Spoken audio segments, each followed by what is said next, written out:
வணக்கங்க. இப்போ நம்ம என்ன பார்க்க போகிறோம்னா, பாடி பார்க்க போகிறோம். பாடி பெட்டிக்கோட் இது ரெண்டும் தெரிஞ்சால் ப்ளவுஸ் தைக்க கொஞ்சம் ஈஸியாக இருக்கும். இதெல்லாம் கற்றுனா அது இன்னும் கொஞ்சம் ஈஸியாக புரியும். அதனால் பாடிக்கு நான் பேப்பர் கட்டிங் தான் பண்ணுறேன். எப்படி பண்ணுற பாருங்க. இது பேப்பரும் துணியும். இதை என்ன பண்ணணும், ஃபஸ்ட்டு ரெண்டாக மடிக்கணும். மடிப்பு பாகம் உங்கள் பக்கமாகவும் இந்த ஓப்பன் பக்கம் வந்து எதிர்வாடியாகவும் இருக்கணும். இப்போவே எந்த துணியும் பேப்பரோ மடிப்பு பாகம் நம்ம பக்கமாக இருக்கணும். இப்போ ரெண்டாக மடிச்சிட்டோம். இதையே திருப்பி இப்படி நாலாக மடிக்கணும். இந்த மாதிரி மடிச்சுட்டு இது பேப்பர்ன்றதால நான் தோராயமான அளவுலாம் வைக்கிறேங்க. உங்களுக்கு ஒரு ஆளை வச்சு கட் பண்ணோன்னா அது ஃபஸ்ட்டு ஸ்டார்டிங்கில் குழப்பமாக இருக்கும். இதில் முதல்ல நீங்கள் பார்த்துக்கங்க. இப்போ ஃபஸ்ட்டு நம்ம என்ன தோல் அளவு மார்க் பண்ணுறோம், அதுக்கப்புறம் கழுத்து மார்க் பண்ணுறோம், அதுக்கப்புறம் கை ஹார்மோல் அளவு. இதுங்க இது ஹார்மோல், இது கழுத்து முன் கழுத்து பின் கழுத்துன்ட்டு ரெண்டு. இது வந்து ஹார்மோல் அளவு. இங்கேருந்து இது மார்பு சுற்றளவு, இது இடுப்பு சுற்றளவு. இங்கே பாருங்கள், இப்படி தான் வரும். பாடின்றது இப்படி தான் வரும். உங்களுக்கு நான் சாம்பிளுக்கு தான் வரைஞ்சி காட்டுறேன். இந்த மாதிரி வரையணும். இது வந்து பேப்பர் கட்டிங்க. நீங்கள் எத்தனை முறை தப்பு பண்ணாலும் தப்பு இல்லை, முதல்ல வரைஞ்சி பாருங்கள். நல்லா கோலம் போட வரவங்க வரையவும் செய்யலாம். நமக்கு வரைய வராது அப்படின்னா நினைக்க வேணாம். ஸ்டார்டிங்கில் இப்படி தான் இருக்குங்க. தேவையான அளவுனா தேவையான அளவு பாருங்கள். உயரம், மார்பு சுற்றளவு, தோள்பட்டை அளவு, இடுப்பு சுற்றளவு, முன் கழுத்து பின் கழுத்து. இதுதாங்க. இங்கே பாருங்கள், தோல் அளவு, ஹார்மோல் வளைவு, முன் கழுத்து உயரம், பின் கழுத்து உயரம், மார்பு சுற்றளவு, இடுப்பு சுற்றளவு. இதுதான் பாடிக்கு தேவையான அளவு. இதை இப்படி தான் வெட்டணும். எப்படி வெட்டணும்னு பார்க்கலாமா? பேப்பர் கத்திரிக்கோல் எடுத்துக்கோங்க. இந்த மாதிரி வெட்டுங்க. பேப்பர் கட்டிங் பண்ணுறதுனால கொஞ்சம் தைரியமாக நீங்கள் கட் பண்ணுங்கள். எனக்கு வராதுன்னா நினைக்காதீங்க. இந்த மாதிரி தாங்க கட் பண்ணணும். முன் பக்கமும் ஹார்மோல் வளைவு பண்ணணும், கொஞ்சம் ஷேப்பாக. அதே மாதிரி முன் பக்கம் கழுத்தும் கொஞ்சம் இறக்கணும். ஏன்னா இது பெட்டி போட்டு ஷிம்மி அந்த மாதிரி தான் மேலே வந்து தெரியக்கூடாதுன்றதுக்காக.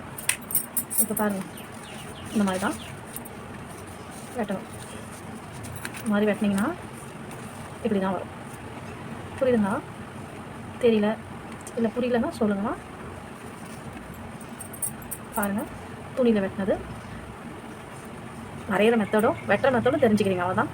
கரெக்டான அளவு வச்சு நம்ம அதுக்கப்புறமா வெட்டலாம். இப்போ இது பாடி பெட்டிக்கோட் எப்படிங்க? ஒன்றும் இல்லைங்க. பெட்டிக்கோட்னா உயரம் கொஞ்சம் அதிகமாக வைக்கணும். இப்போ அதுக்கு 10 இன்ச்சு வைக்கணும்னா உயரம், இதுக்கு 20 இன்ச்சு வைக்கணும். இதுதான் அதே தான். உயரம் மட்டும்தான் அதிகம். இதுதான் பெட்டிக்கோட். இங்கே பார்த்தீங்களா? அதேமாதிரி கழுத்தை இறக்கிக்கலாம். ஹார்மோல் வளைவு ஷேப் எடுத்துக்கலாம். உயரம் இதோடைய கொஞ்சோண்டு ஷேப் வரும். இதுதான் பெட்டிக்கோட். இது வெட்டினா எப்படி இருக்கும் துணியிலன்னு பார்த்தீங்கன்னா இப்படி தான் இருக்கும். இங்கே பாருங்கள், பெட்டிக்கோட்டை வெட்டினீங்கன்னா இப்படி தான் இருக்கும் துணியில். ரெண்டாக மடித்து நாலாக மடிச்சுக்கணும். துணியில் எப்படி வரைஞ்சி வெட்டுறதுன்னு காட்டுறேன். இங்கே பாருங்கள், தோல் அளவு, ஹார்மோல் வளைவு, கழுத்து, ஹார்மோல் வளைவு, கழுத்து, மார்பு சுற்றளவு, அப்படியே கீழே இடுப்பு சுற்றளவு. இப்படி தான் வரையணும். இங்கே பாருங்கள், நாலாக மடித்து போட்டுக்கணுமா? மடிப்பு பக்கம் வெட்டக்கூடாதுங்க. இங்கே பாருங்கள், இந்த மாதிரி வெட்டிக்கணும். இந்த மாதிரி கத்திரிக்கோள் வாங்கிக்கலாம். ஃபஸ்ட்டு பழகிறதுக்கு இதுவே ஈஸியாக இருக்குங்க. நீங்கள் பாருங்கள், உங்களுக்கு தெரியணுன்றதால இந்த கத்திரிக்கோளில் வெட்டி காட்டுறாங்க. இது வந்தால் பெட்டிக்கோட். ஏன்னா பார்க்க ஒரு மாதிரி இருக்குது, பெருசாக அகலமாக தெரிய மாதிரி இருக்குது அப்படிலாம் நினைக்காதீங்க. இந்த துணியில் இவ்வளோ தான் வரும். தைச்சோம்னா, இதுவே கையில் தைச்சோம்னா சின்னதாகிடும். அடுத்த வீடியோ இது எப்படி தைக்கிறதுன்னு நான் உங்களுக்கு போடுறேன். ஓகேவா? இந்த பாருங்கள், இப்போ இதில் பாடி ஃபஸ்ட்டு பெட்டிக்கோட் வரைஞ்சுன்னா இப்போ உங்களுக்கு பாடி வரையும். ஈஸி தாங்க. நீங்கள் ஒரு முறை ட்ரை பண்ணுங்கள். இங்கே பாருங்கள், கழுத்து வரைஞ்சிட்டேன்.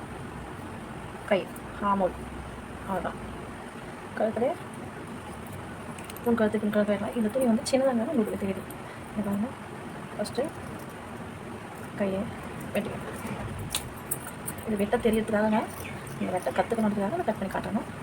இங்கே பாருங்கள், இந்த துணிலாம் வந்து ப்ளவுஸ் தைக்கிறது மிச்சம் இருக்குல்ல, அதில் உங்களுக்கு காட்டுறாங்க ஒன்றும் இல்லை.